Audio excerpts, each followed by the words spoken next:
안녕하세요, 안미입니다. 평소 찍던 배경이랑 좀 다르죠? 저번 영상이 올라간 후에 가구를 좀 재배치해봤는데요. 맨날 구석에서 영상을 찍는데 조명 맞추기가 조금 어려워서 가구를 재배치해봤는데 원래 기존에서 찍고 싶던 방향에서 카메라를 켜보니까 조명이 더 나쁘더라고요. 일단은 그래서 이 방향으로 좀 찍게 됐습니다. 보시는데 불편한 점이 좀 없었으면 좋겠네요. 오늘은 완벽하게 돼지고기를 굽는 게 무엇인지 보여드리며 돼지고기의 익힘에 대해서 좀 이야기를 해드리려고 해요. 많은 분들이 잘못 아시고 계신 게 좀 있거든요. 일단 시작하기 전에 제가 오늘 사온 돼지고기에 대해서 조금 설명을 해드릴게요. 이 돼지고기는 영어로 Bone in Pork Loin이라는 부위입니다. 제 집 앞에 있는 정육점에서 구매를 하였습니다. 미국 토종 돼지인 두록이라는 종이며 아마 농장이랑 직접 거래할 수 없는 일반 소비자들이 살 수 있는 최고 고기가 아닐까 생각합니다. 미국에서 파운드당 12불, 100g당 따지면 3,100원 정도 하는 고기입니다. 그럼 이제 고기를 한번 준비해 보겠습니다. 제 스테이크 영상을 보신 분들은 알겠지만 이따가 구울 때 마이야르 현상을 최대로 만들어주기 위해 소금을 미리 뿌린 후 30분 정도 있다가 굽도록 하겠습니다. 간이 배이게 하는 것도 어느 정도 있지만 뿌려놓은 소금이 고기 표면에 삼투압 현상을 일으키며 고기 안에 있는 수분을 조금 끄집어낼 텐데요. 이걸 닦아주면서 표면을 마르게 한 다음 마이야르 현상에 최적화된 환경을 만들어주는 게 주 목적입니다. 소금을 뿌릴 때는 이렇게 가까이서 뿌리지 말고 이렇게 높이서 뿌리라고 제가 매번 이야기를 합니다. 그렇기 때문에 뿌릴 수 있는 최고 높이에서 뿌려주시면 됩니다. 뿌릴 수 있는 최고 높이가 무엇이냐면 뿌리고 나서 엄마한테 등짝 안 맞을 정도의 높이입니다.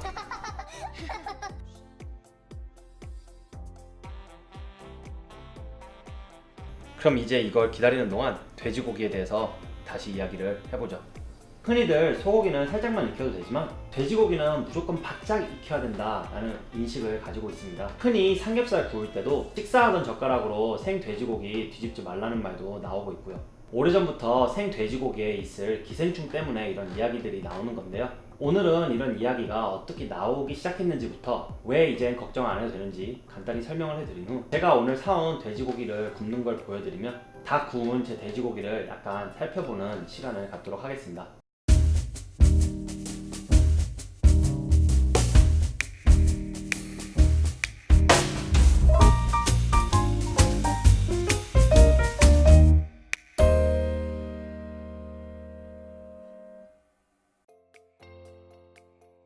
이런 이야기가 어떻게 퍼졌는지 정확히는 알 수 없지만 이런 이야기는 아마 뉴스나 과거 TV 프로그램 같은 미디어를 통해 널리 퍼졌을 거라고 저는 생각합니다. 이런 이야기가 뉴스에도 나오고 과거 TV 프로그램에도 나와서 그럴듯하게 이야기를 하니 많은 사람들이 믿기 시작한 거고요. 하지만 오늘 대부분의 대한민국 사람들이 믿는 이 인식, 돼지고기는 완벽하게 익혀 먹어야 된다, 제가 깨트리려 합니다.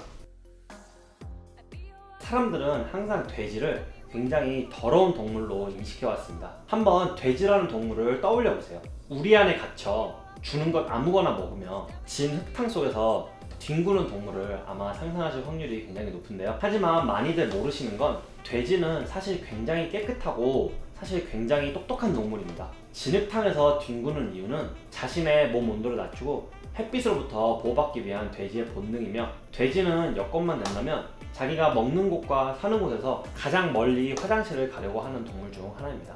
또 많은 결과로 인해 돼지는 사람이 기를 수 있는 동물 중 가장 똑똑한 동물이라고 인증되었고 이 세상에서는 5번째로 똑똑한 동물이라고 합니다. 예전에 한국 경제가 어려울 당시 소는 그나마 사람들이 공들여서 사육을 했지만 돼지에겐 사람 인분을 사료로 주었고 물 또한 하수구물 같은 더러운 물을 먹였기에 돼지고기 안에는 갈고리촌충과 유충인 유구낭미충에 감염될 수도 있다는 논란 때문에 기생충을 죽이기 위해서 돼지고기는 완전히 익혀 먹어야 된다 라는 말이 나오기 시작했습니다. 낭미충은 고리 부분에 부속기를 가진 유충으로 몸속에 들어가면 뇌에 기생하면서 뇌실염, 뇌척수염, 뇌수종, 뇌막염 등과 같은 뇌질환의 원인이 될 수 있다고 알려진 굉장히 위험한 기생충이죠. 그래서 많은 분들이 조심하기 위해 돼지고기를 익혀 드시기 시작했는데요. 하지만 이게 얼마나 오래전 이야기냐면 인분을 돼지 사료로 썼던 거는 60년대에서 70년대 이야기이며 80년대부터는 도축, 사육 환경이 개선되며 기생충들은 고기에서 찾아볼 수가 없었습니다. 질병관리본부에 의하면 현재 지금 사육되는 돼지는 100% 사료를 먹고 자라고 있고 국립수의과학검역원에 의하면 1989년 이후로 유구낭민충에 감염된 돼지는 발견될 수가 없었으며 대한기생충학회 논문에 의하면 2004년 이후엔 사람에게서부터 발견되지 않았다고 합니다. 유럽이나 미국 많은 레스토랑에 가서 돼지고기를 주문하면 소고기랑 똑같이 어떻게 구워드릴까요? 라고 묻습니다. 여기에서 소고기랑 똑같이 미디움 레어로 구워달라는 사람들도 많으며 미디움 레어로 추천을 하는 레스토랑들도 많지만 저는 개인적으로 돼지고기는 미디움 레어보다는 미디움으로 먹는 걸 추천드립니다. 이유는 조금 이따가 더 설명드리겠습니다. 일단 미국 United States Department of Agriculture USDA랑 pork.org에 따르면 돼지고기는 화씨로 145도부터 먹어도 괜찮다고 2011년도에 발표했습니다. 화씨로 145도면 소고기로 미디움 정도의 온도인데요. 미디움은 아직 핑크빛이 돌며 핏물이 안 나오는 상태 정도를 뜻합니다. 추가 미국 USDA 농무부에 따르면 소고기도 권장 온도가 145도 이상입니다. 하지만 많은 사람들이 그 이하의 온도인 미디움 레어로 소고기를 먹습니다. 고기 내부 온도는 하나의 기준일 뿐 법이 아닙니다. 고기의 내부 온도보다 좋은 재료 확인이 먼저입니다. 제가 개인적으로 돼지고기를 미디움까지 익혀 먹는 걸 좋아하는 이유는 제 라이브 방송에 오셔서 설명을 들으신 분들은 아시겠지만 지방이 많은 등심 같은 부위는 미디움에 가깝게 익혀 먹는 게 조금 더 부드럽다고 말씀드렸고 지방이 없는 안심 같은 부위는 미디움 레어처럼 조금 덜 익혀 먹는 게 더 맛있다고 말씀드렸습니다. 전엔 소고기에 대해서 이야기해드린 거지만 돼지에도 예외는 아닙니다. 우리가 흔히 먹는 돼지고기는 지방기가 많기 때문에 미디움을 저는 더 선호하는 것이고 만약에 구워 드시는 고기에 지방이 많이 없다면 조금 덜 구워주셔도 됩니다. 그러면 이제 제가 사온 돼지고기를 한번 구우러 가보자. 지금 이제 한 40분 정도 지났는데요. 지금 고기를 표면을 보시면 여기에 이렇게 수분이 가득합니다. 그럼 이걸로 이제 닦아줄 거예요.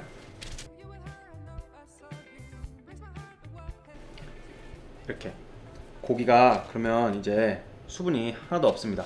이렇게 되면 이제 구워주러 갈게요.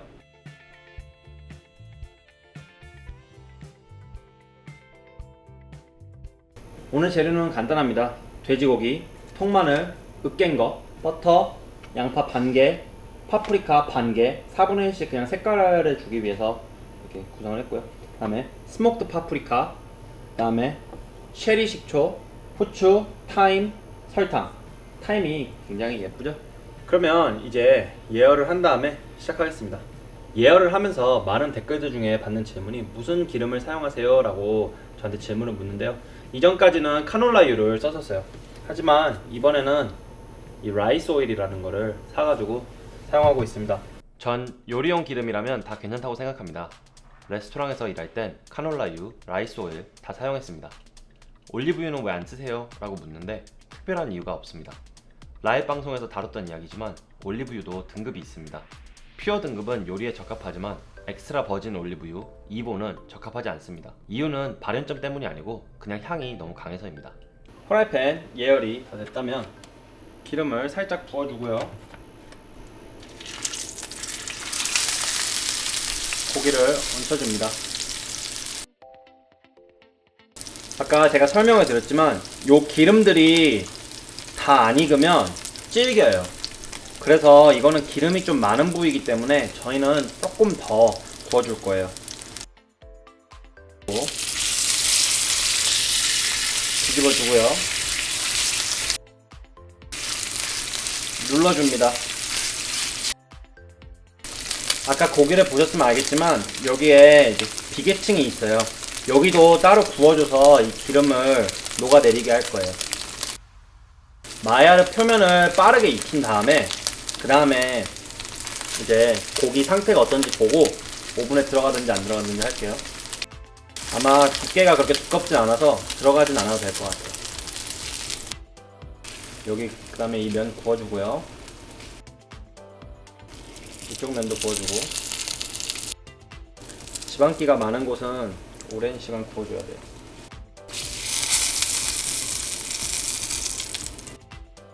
지방이 이렇게 노릇노릇하게 올라오죠?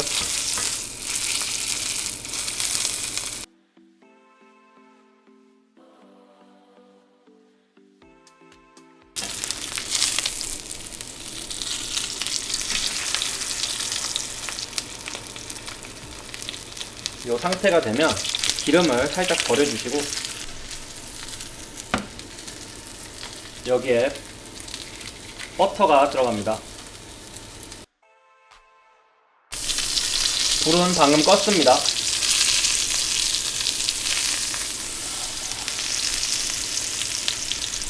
버터가 녹을 때쯤 되면 마늘 껍질째 넣어도 되고요. 으깬 거는. 그리고 타임.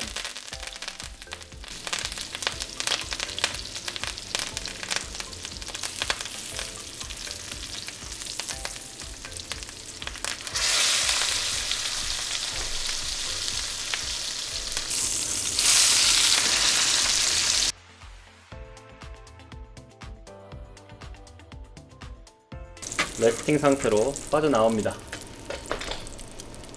다음에 많은 분들이 원하시니 제가 온도계를 꽂아 놓고 저희는 기다리겠습니다. 사이드를 만들어 주겠습니다. 이거를 만들 때는 예열을 너무 크게 안 하셔도 돼요. 예열이 살짝 됐으면 기름 들어가고요. 양파, 다음에 스윗페퍼, 설탕 1스푼, 소금 2꼬집, 후추,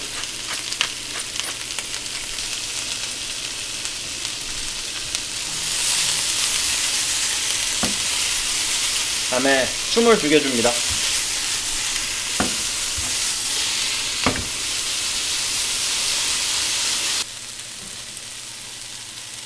숨이 더 죽어야 된다고 생각하면 물 좀 부어주고요.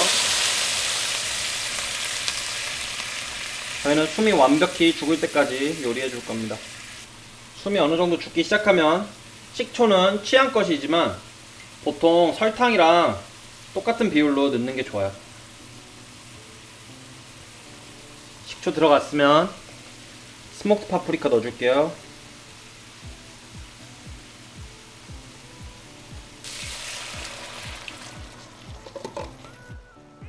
내부 온도 서서히 떨어지기 시작하고 있습니다. 레스팅 끝난 거예요.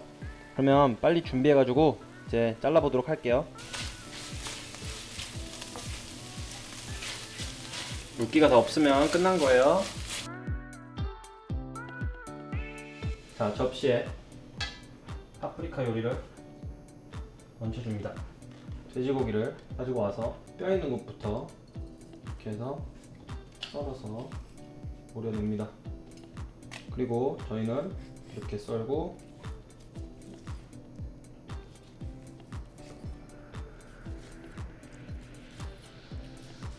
이렇게 썰어줍니다.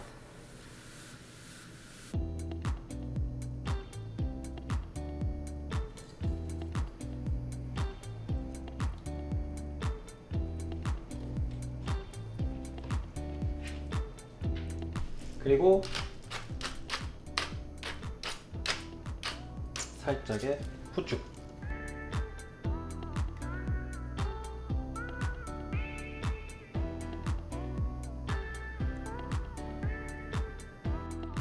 돼지고기 굽는 법을 보여드렸습니다. 제가 돼지고기 옆에 곁들인 거는 스윗앤사워 파프리카인데요. 흔히들 외국에서 돼지고기랑 아주 간단히 곁들여 먹는 사이드입니다. 아마 많은 분들이 마지막에 고기를 보면서 분명 온도는 미디엄이 맞았는데 왜 이렇게 핑크빛이 모자라지? 라고 생각하시는 분들이 지금 있으실 거예요. 소고기는 다 익으면 진한 밤색 혹은 회색이 되지만 돼지고기는 소고기랑 달리 완전히 익으면 하얀색이 됩니다. 그래서 비교적 핑크색이랑 색 차이가 나지 않아 소고기처럼 확연하게 티가 나지 않습니다. 만약에 돼지고기가 확연한 핑크색을 띈다면 그거는 소고기가 핑크빛을 띠는 것보다 훨씬 덜 익은 거니 알고 드시길 바랍니다. 이번 영상은 돼지고기를 완벽히 익혀 먹지 않아도 된다 라는 주제를 가지고 대본을 쓰기 시작했는데요. 약간 주제가 돼지고기 굽는 법으로 바뀐 것 같아가지고 조금 아쉽네요. 다음에 한번 돼지고기를 드실 때 밖에 표면은 완벽한 마야르 현상을 일으키되 안에는 미디움으로 한번 구워 드셔보세요. 육즙과 풍미가 다릅니다. 영상 조명을 좀 알아본 후 다음 영상 찍도록 하겠습니다. 항상 부족하지만 좋게 봐주셔서 감사합니다.